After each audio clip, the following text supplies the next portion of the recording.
Kerajaan Sriwijaya. Berdasarkan prasasti Kedukan Bukit, Kerajaan Sriwijaya didirikan oleh Dapunta Hyang Srijayanasa pada tanggal 16 Juni tahun 682 Masehi. Kadatuan Sriwijaya pertama kali didirikan di sekitar Palembang, di tepian Sungai Musi. Teori Palembang sebagai tempat di mana Sriwijaya pertama kali bermula diajukan oleh sejarawan Perancis, Coedes, dan didukung oleh Pierre-Yves Manguin. Berdasarkan observasi sekitar tahun 1993, Pierre-Yves Manguin menyimpulkan bahwa pusat Sriwijaya berada di Sungai Musi antara Bukit Seguntang dan Sabokingking, terletak di Provinsi Sumatera Selatan, sekarang tepatnya di sekitar situs Karanganyar, yang kini dijadikan Taman Purbakala Kerajaan Sriwijaya.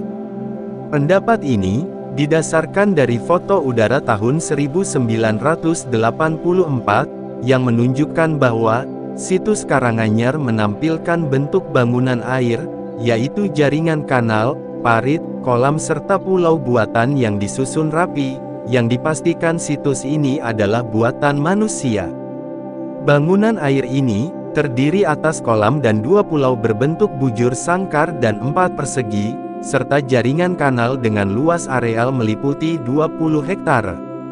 Di kawasan ini, ditemukan banyak peninggalan purbakala, yang menunjukkan bahwa kawasan ini pernah menjadi pusat permukiman dan pusat aktivitas manusia.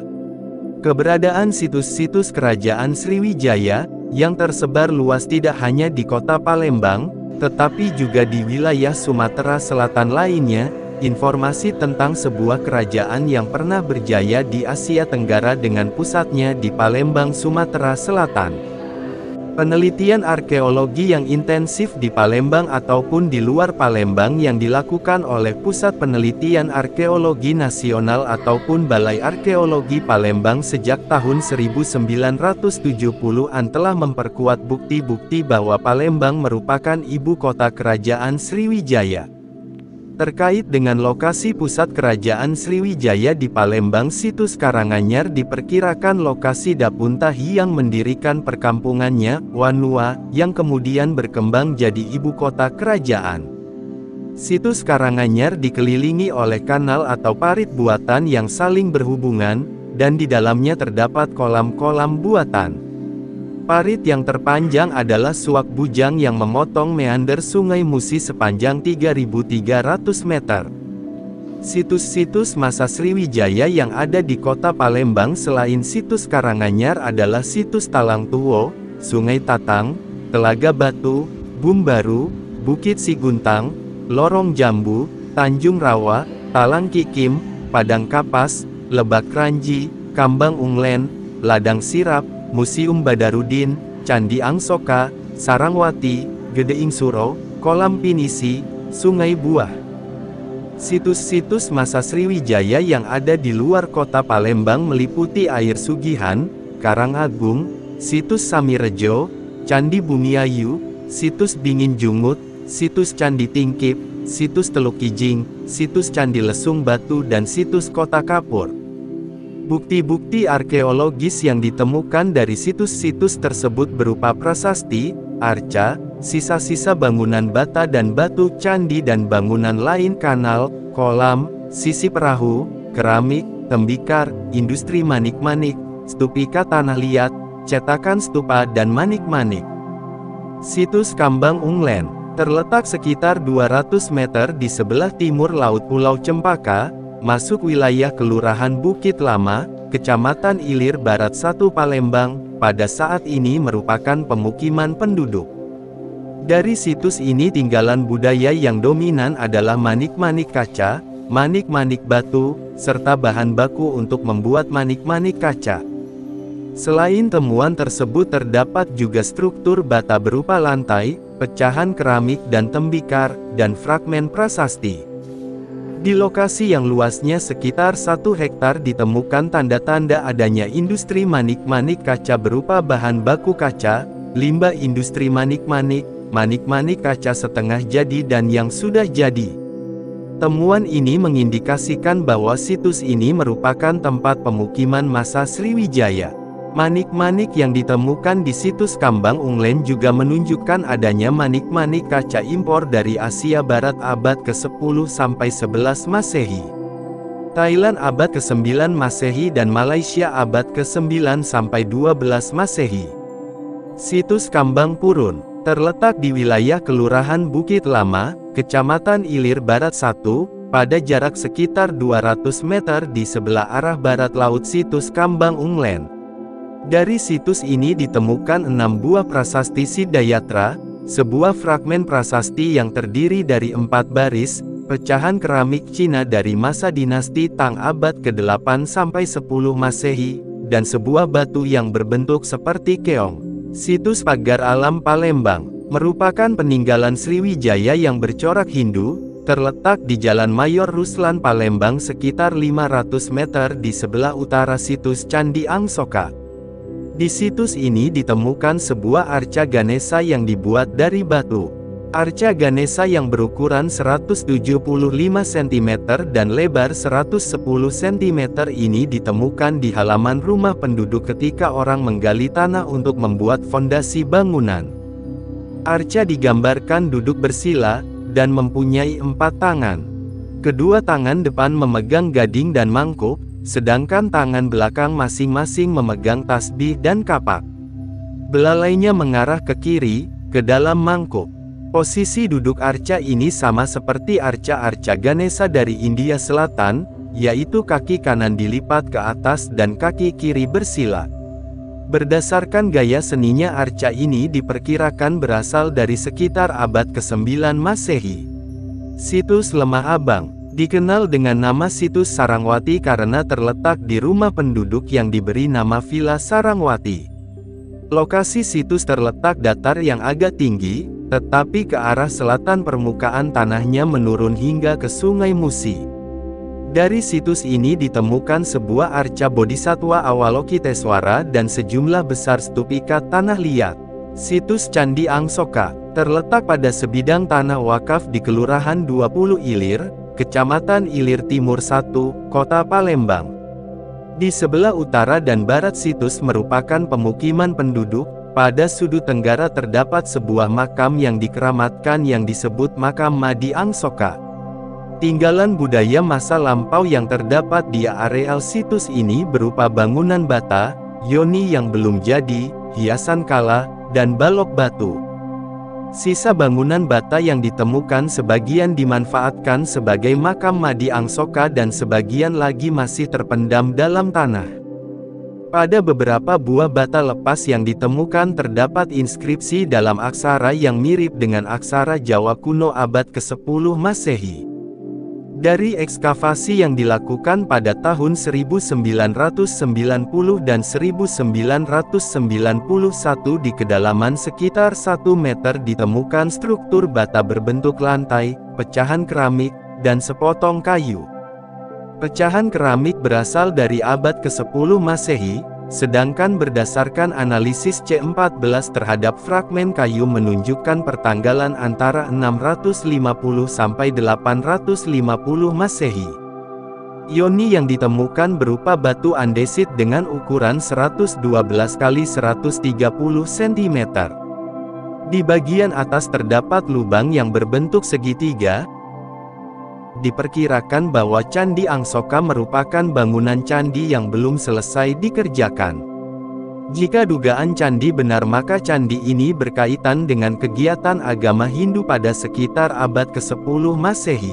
Situs Teluk Kijing terletak di Desa Kijing, Kecamatan Lais Kabupaten Musi Banyuasin. Situs ini berada di antara pertemuan Sungai Batanghari Leko dan Sungai Musi.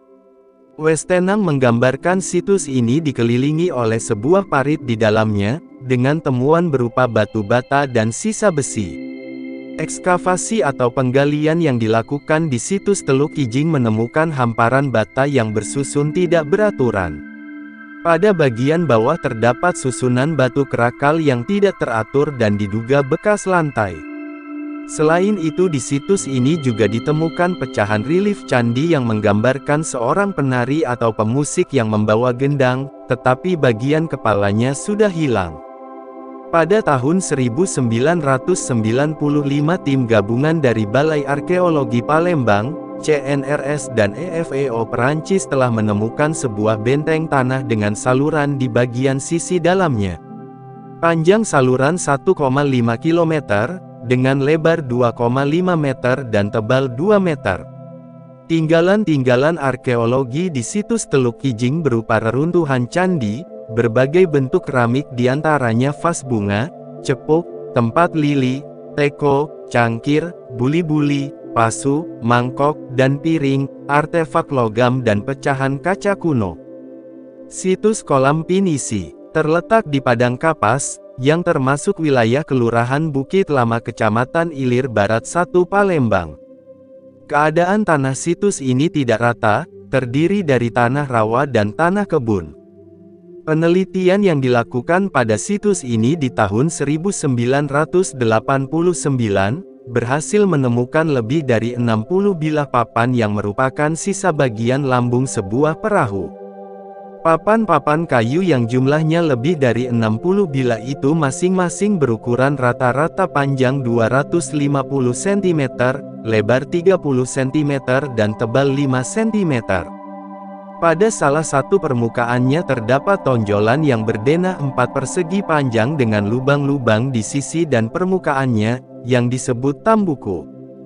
Tambuku ini berfungsi untuk mengikat satu papan dengan papan yang lain, serta mengikat papan dengan gading-gading. Tali yang biasa dipakai untuk mengikatnya adalah tali ijuk. Tali ijuk dimasukkan pada lubang tambuku. Untuk lebih memperkuatnya digunakan juga pasak kayu yang ditancapkan pada bagian tepi papan. Teknik rancang bangun perahu ini disebut teknik papan ikat dan kupingan pengikat. Teknik seperti ini biasanya ditemukan di wilayah perairan Asia Tenggara. Oleh sebab itu disebut juga dengan perahu tradisi Asia Tenggara. Tinggalan arkeologis masa Sriwijaya yang dapat dijadikan kajian untuk mempelajari sistem politik dan pemerintahan Sriwijaya adalah berupa prasasti. Prasasti Sriwijaya tersebar luas di wilayah Sumatera, seperti Palembang, Lampung, Bangka dan Jambi. Prasasti Kedukan Bukit. Prasasti Kedukan Bukit ditemukan oleh Batenbek pada tanggal 29 Oktober tahun 1920 di tepi Sungai Tatang, di kaki Bukit Siguntang, Palembang. Prasasti ini dipahat pada sebuah batu kali berbentuk bulat, dengan garis tengah 80 cm, menggunakan huruf Palawa dan bahasa Melayu kuno serta berangkat tahun 604 Saka atau 682 Masehi. Secara garis besar berisi tentang perjalanan Dapunta Hyang yang berangkat dari Minangkabau naik perahu bersama bala tentaranya, kemudian tiba di Muha Upang dan akhirnya mendirikan kota Sriwijaya setelah berhasil menaklukkan beberapa daerah sekitarnya.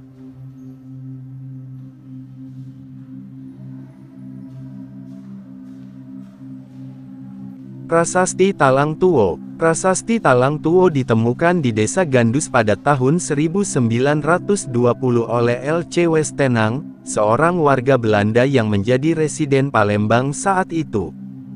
Teks prasasti ini berjumlah 14 baris, ditulis dengan huruf Palawa dan bahasa Melayu kuno. Secara garis besar prasasti ini berisi tentang pembangunan sebuah taman yang bernama Sri Kesetra oleh Punta Hyang Srijayanasa pada tahun 606 Saka atau 684 Masehi.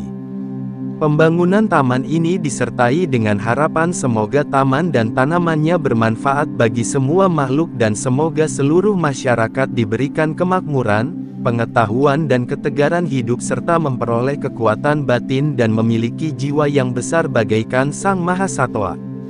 Prasasti ini juga berisi ajaran agama Buddha Mahayana dan berbagai macam tumbuhan yang ada di dalam Taman Sri Kesetra.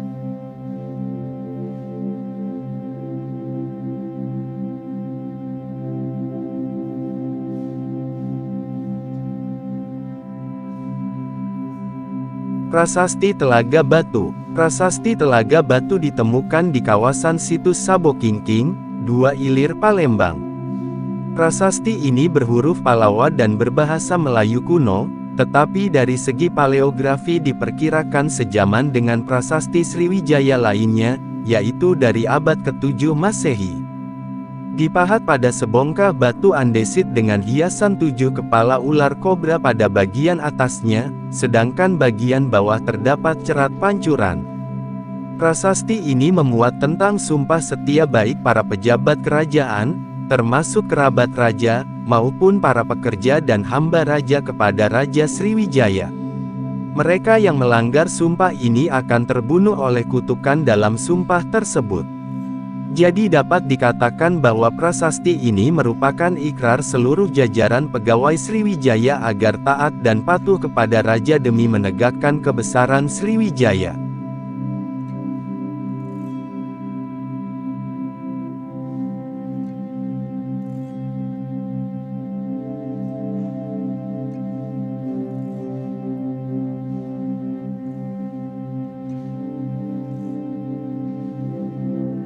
Prasasti Bumbaru. Prasasti Bumbaru ditemukan oleh seorang penduduk yang bernama Rizal. Aksara dipahat pada batu alam jenis andesit, bagian atasnya patah dan bidang permukaan bagian tengah rusak terbelah, menyebabkan beberapa garis kalimat hilang. Prasasti ini tidak berangka tahun, tetapi dari segi paleografi diperkirakan dari abad ke-7 Masehi. Menggunakan huruf Palawa dan bahasa Melayu kuno. Secara garis besar berisi sumpah atau kutukan kepada siapa saja yang tidak tunduk kepada Raja Sriwijaya. Selain itu, juga berisi doa keselamatan agar rakyat dan negara bebas dari malapetaka, makmur dan sejahtera. Prasasti Bungkuk. Prasasti Bungkuk ditemukan di Desa Bungkuk, Lampung Tengah pada tahun 1985. Prasasti ini tidak berangka tahun, tetapi dari segi paleografi diperkirakan dari abad ke-7 Masehi. Menggunakan huruf Palawa dan bahasa Melayu kuno. Secara garis besar berisi sumpah atau kutukan kepada siapa saja yang tidak tunduk kepada Raja Sriwijaya. Prasasti Palas Pasemah. Prasasti Palas Pasemah ditemukan di tepi Wai Pisang, Lampung Selatan pada tahun 1958. Prasasti ini berangkat tahun 608 Saka, menggunakan huruf Palawa dan bahasa Melayu kuno. Secara garis besar berisi sumpah atau kutukan kepada siapa saja yang tidak tunduk kepada Raja Sriwijaya. Raja Sriwijaya mengutuk kepada para pemberontak dan penganut ilmu hitam. Namun, kepada siapa saja yang setia kepada kerajaan dapat diangkat menjadi datu dan usahanya akan direstui dan diberkahi. Prasasti Kota Kapur. Prasasti Kota Kapur ini ditemukan oleh J.K. van der Melen tahun 1892 semasa menjadi administratur di Sungai Selam, Kepulauan Bangka. Prasasti berhuruf Palawa dan berbahasa Melayu kuno, serta berangkat tahun 608 Saka atau 686 Masehi. Secara garis besar prasasti ini berisi kutukan kepada mereka yang tidak taat kepada Raja Sriwijaya. Selain itu, juga diperoleh informasi keberangkatan pasukan Sriwijaya ketika menyerang bumi Jawa yang tidak patuh kepada Sriwijaya.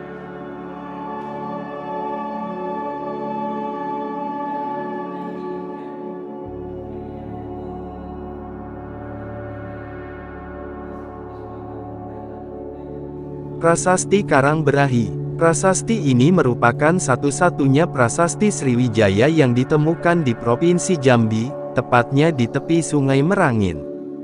Ditemukan tahun 1904 oleh L. Berhout, kontrolir di Bangko Provinsi Sumatera. Prasasti yang terdiri dari 16 baris ini berhuruf Palawa dan berbahasa Melayu kuno serta tidak berangka tahun. Akan tetapi, dari segi paleografi dan isinya diperkirakan berasal dari abad ke-7 Masehi. Prasasti Karangberahi isinya mirip dengan prasasti Kota Kapur, kecuali pada bagian akhirnya. Adapun isi prasasti ini adalah berupa kutukan bagi mereka yang tidak taat kepada Raja Sriwijaya. Namun, prasasti ini tidak memuat penyerangan oleh tentara Sriwijaya sebagaimana yang termuat pada bagian akhir prasasti Kota Kapur. Di bidang perdagangan dan perekonomian, Sriwijaya mengandalkan ekspor hasil-hasil pertanian, seperti kapur barus, cengkeh, pala, kayu hitam dan rempah-rempah. Selain itu, Sriwijaya juga menghasilkan timah dan gading sebagai komoditas ekspor. Perniagaan Sriwijaya saat itu sangat kondusif sehingga membantu perekonomiannya. Hal ini dapat dilihat dari tinggalan yang ditemukan di beberapa situs dan daerah aliran Sungai Musi, antara lain rangka kapal, uang timah, kepeng, manik-manik, guci, dan keramik. Guci stoneware jar. Guci ini berbahan stoneware tanah liat yang bebas dari unsur besi, sering dicampur dengan batuan sebagai tempar dan dibakar pada suhu 1150 sampai 1500. Bentuknya bulat telur dengan leher tidak terlalu tinggi, mulut lebar, bibir tebal dan melebar keluar, serta 4 buah kupingan pada bagian pundak. Warna dasar kuning gading, permukaannya diupam jejak yang tertinggal berupa garis-garis searah, yang menutupi seluruh permukaan dinding luar, sehingga permukaan menjadi halus dan rapat serta dilapisi slip berwarna coklat. Lapisan tipis yang menutup pori-pori permukaan memiliki ciri-ciri keramik Tiongkok dari masa dinasti Tang, Sriwijaya awal. Dalam kehidupan sehari-hari, selain sebagai hiasan, fungsinya juga sebagai wadah bahan makanan atau untuk memfermentasikan makanan. Cook ox bow. Ketiga kayu lengkung yang dipasang di tengkuk kerbau untuk menarik bajak, pedati dan sebagainya ini, dalam kaidah bahasa Indonesia, disebut dengan cook. Dalam sejarah Sumatera Selatan, pengembangan model transportasi darat dengan memanfaatkan kerbau telah berlangsung sekitar 1500 tahun yang lalu, di wilayah dataran tinggi Basemah. Genta Buddha. Genta atau alat bunyi-bunyian yang ditemukan di Sungai Musi ini terbuat dari kuningan berbentuk cangkir terbalik dengan pemukul bandul yang tergantung tepat di poros dalamnya. Umumnya, digunakan sebagai penanda waktu ibadah atau bagian dari perangkat ritual Buddhisme. Pada bagian luar, biasanya, diberikan ornamen wajra, tetapi ada pula yang polos tanpa ornamen. Sedangkan pada bagian pegangan wajra, diberikan beberapa ornamen, di antaranya, wajah Sang Buddha serta figur hewan yang dianggap sakral seperti gajah. Arca Dhyani Buddha. Arca Dhyani Mudra Ratna Sambawa temuan Sungai Musi yang melambangkan kedermawanan ini, terbuat dari perunggu dan terdapat lubang di bagian bawahnya. Arca ini digambarkan dalam posisi duduk di atas pada masana polos, dalam posisi tangan wara mudra, rambut dengan hiasan sanggul kecil di puncak kepala, dan hiasan praba mandala di bagian belakang. Uang timah. Uang logam timah temuan Sungai Musi dengan berbagai bentuk, yaitu 1. Bulat pipih, 2. Perahu, 3. Persegi panjang, 4. Pucuk rebung stupa kerucut, 5. Cincin, 6. Ayam burung, dan 7. Limas. Ini sering disebut alat barter, tahil timah maupun uang timah. Dalam sejarah uang, sebelum koin, berbagai jenis logam telah dicetak dengan bentuk dan gambar tertentu sebagai mata uang, salah satunya timah. Aktivitas penambangan timah, serta penggunaannya dalam perdagangan, diduga, telah berlangsung bahkan sejak masa Sriwijaya, walaupun masih dalam skala kecil, yang selanjutnya menjadi komoditas mendunia pada masa Kesultanan Palembang Darussalam. Arca Awalokiteswara. Arca bergaya seni Sriwijaya yang ditemukan di Sungai Musi ini berbahan perunggu. Memiliki 2 buah tangan, tetapi pergelangannya sudah patah hilang, dan terdapat tonjolan pada bagian belakang badan, tepatnya pada bagian tengah bahu. Arca ini digambarkan dalam posisi berdiri, bermuka oval, bermahkota upawita dengan hiasan arca Amitabha di bagian depan, memakai kain berhias 5 garis horizontal yang panjangnya sampai pergelangan kaki dengan ikatan kain di bagian tengah pinggang, upawita yang diselempangkan dari atas bahu kiri sampai pinggul kanan, serta ikat bahu dan ikat dada. Manik-manik. Manik-manik temuan Sungai Musi ini berjumlah 177 buah. Berdasarkan bahannya, terdiri atas 5 jenis, yaitu kaca, keramik, batu setengah mulia, koral, dan kerang dengan beragam bentuk, seperti tong spiral bergalur, kerucut cembung, kerucut ganda segi banyak, kubus tanpa sudut, bulat gepeng, silinder, kerucut ganda, bulat dempak, dan tong. Manik-manik serupa ini juga ditemukan di situs Karangagung Tengah abad 1-4 Masehi, dan situs Kambang Unglen abad 9-10 Masehi. Kepang. Aktivitas perdagangan dengan Kekaisaran Tiongkok telah dilakukan oleh kerajaan-kerajaan di Pulau Sumatera, bahkan jauh sebelum era Kedatuan Sriwijaya. Jejak penggunaan mata uang logam koin dalam aktivitas perdagangan tersebut banyak ditemukan di daerah aliran sungai Das Musi, berupa mata uang Kekaisaran Tiongkok Kepang dari berbagai dinasti yang pernah berkuasa di Kekaisaran Tiongkok. Keramik masa Kedatuan Sriwijaya. Sebagian besar keramik dan fragmen keramik yang ditemukan di Sungai Musi merujuk kepada masa Kedatuan Sriwijaya abad 7-13 Masehi, yang didominasi keramik buatan Tiongkok dari dinasti Tang 618-907 Masehi, 5 dinasti dan 10 negara 907-960 Masehi, serta dinasti Song 960-1279 Masehi, yang menjadi komoditas paling diminati saat itu. Keramik dan fragmen keramik masa Sriwijaya berbahan tembikar earthenware, atau terakota dan batuan stoneware, dengan beragam bentuk, seperti mangkuk, piring, gelas, cepuk, buli-buli, guci, ewer atau teko, pasu, tempayan, vas, sendok, dan cangkir. Keramik-keramik tersebut, sebagian besar, tidak memiliki motif, tetapi dihiasi dengan guratan dan berbagai aksesoris seperti kupingan pada guci maupun tempayan serta dilapisi glasir berwarna coklat, hijau, abu-abu, hitam, dan krim. Pada beberapa keramik, terdapat marking berupa tulisan beraksara Tionghoa di bagian badan atas dan bagian dasar. Selain sebagai wadah, di masa Sriwijaya, keramik-keramik tersebut juga digunakan sebagai sarana ritual keagamaan dan hadiah atau upeti kepada penguasa. Perniagaan Sriwijaya saat itu sangat kondusif sehingga membantu perekonomiannya. Hal ini karena mendapat dukungan dari armada laut yang kuat dengan kapal-kapal yang dapat mengarungi samudera. Bukti-bukti kekuatan armada laut Sriwijaya ditunjukkan beberapa tinggalan kemaritiman berupa sisa-sisa perahu di situs Sambirejo, Tulung Selapan dan Sungai Buah. Kemudi kapal. Kemudi ini ditemukan di dasar Sungai Musi, panjang 500 cm lebar 52 cm. Dilihat dari teknik sambung dan bentuknya, kemudi beserta kapalnya dibuat dengan teknologi tradisi Asia Tenggara abad 1-13 Masehi, sehingga dapat diperkirakan berasal dari masa Kedatuan Sriwijaya. Sebuah kapal dengan kemudi serupa, umumnya memiliki lebih dari satu bilah kemudi yang dipasang pada bagian ujung belakang lambung buritan untuk mengatur arah.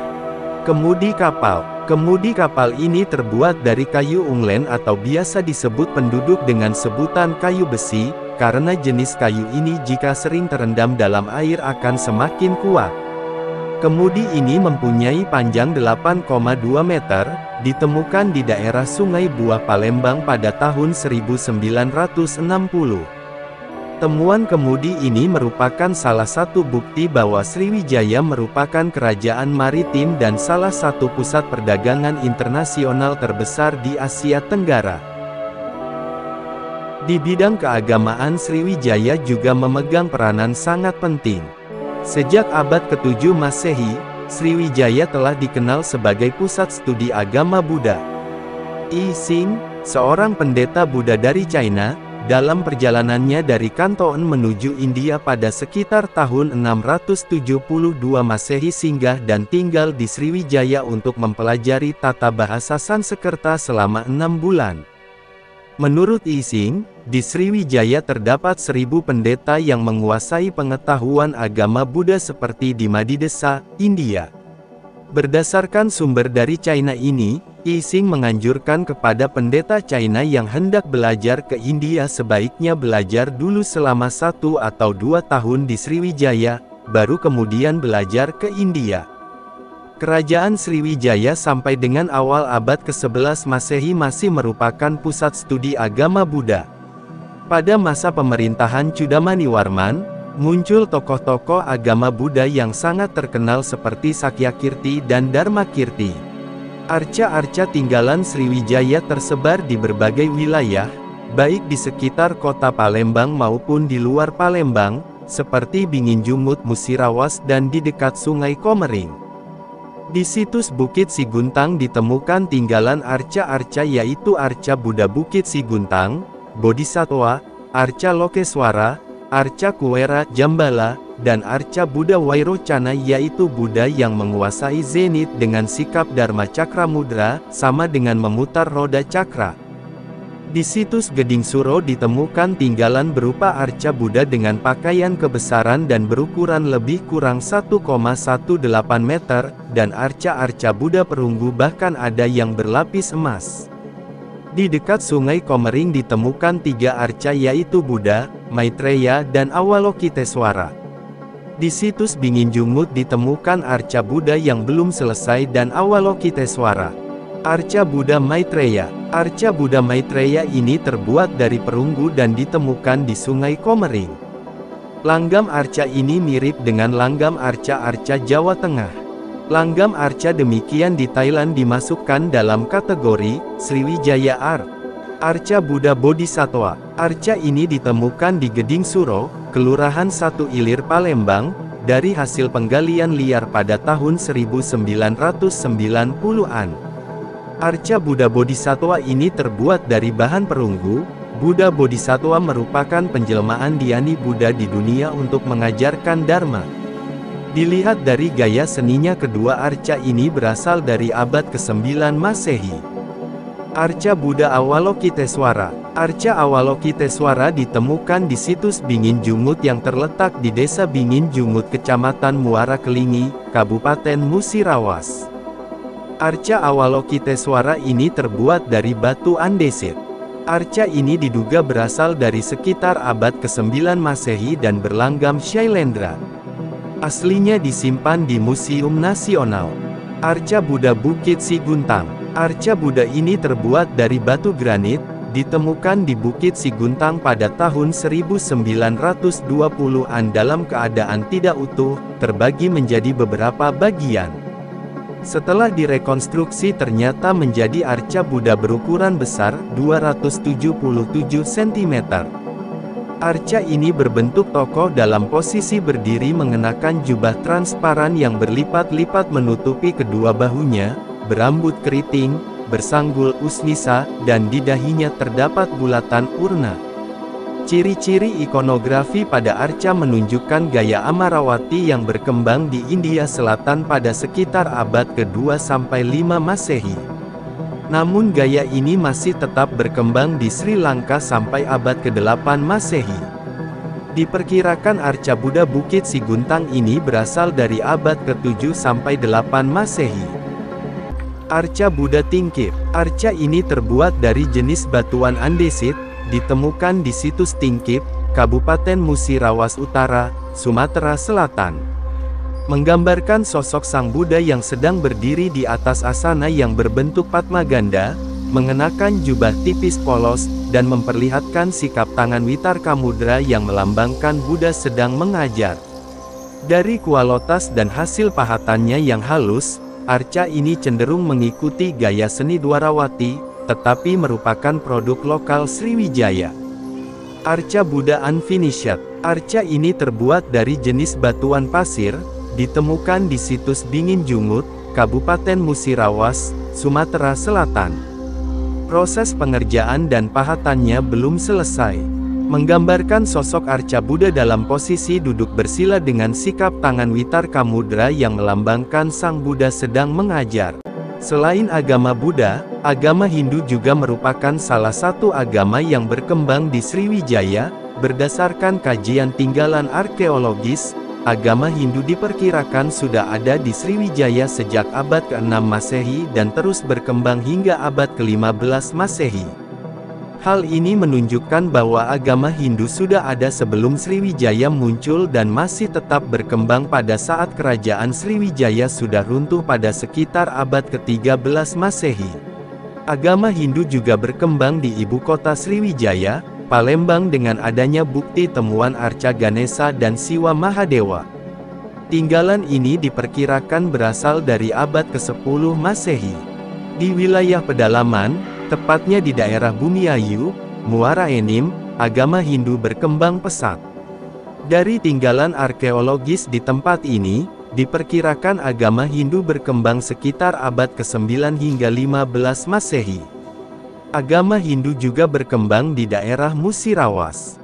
Hal ini berdasarkan tinggalan arkeologis di situs lesung batu yang terletak di tepi Sungai Rawas. Dari tinggalan arkeologis di situs lesung batu ini, diperkirakan agama Hindu berkembang dari abad ke-14 hingga 15 Masehi. Arca Nandi. Arca ini terbuat dari jenis batuan pasir. Nandi merupakan kendaraan Dewa Siwa, digambarkan dalam perwujudan seekor lembu yang sedang mendekam. Hiasan yang dikenakan berupa untaian kalung yang melingkari leher dan di bagian dahi terdapat mahkota.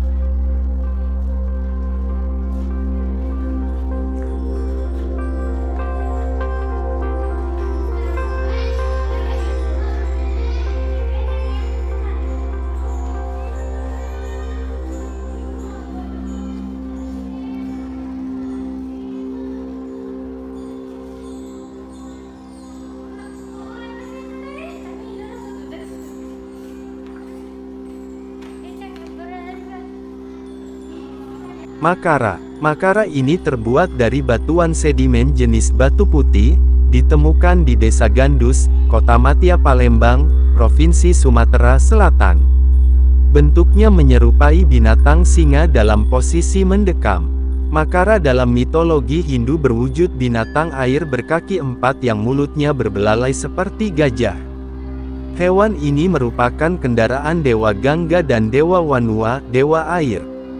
Biasanya benda ini menjadi hiasan pada bagian bawah sayap tangga candi yang memiliki makna atau lambang dunia bawah atau perairan.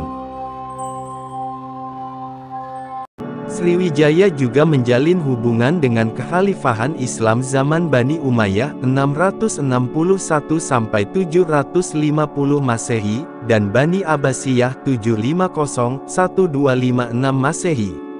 Salah satu bukti eratnya persahabatan antara Sriwijaya dengan Daulah Islamiyah adalah dengan adanya 2 pucuk surat yang dikirimkan Raja Sriwijaya kepada Khalifah Bani Umayyah.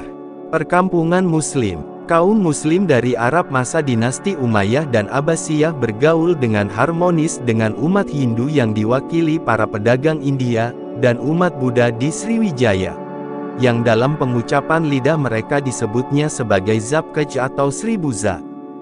Buzuk bin Sahriyar al-Ramhurmuli pada tahun 1000 Masehi menulis sebuah kitab yang menggambarkan betapa di zaman keemasan kerajaan Sriwijaya sudah berdiri beberapa perkampungan Muslim.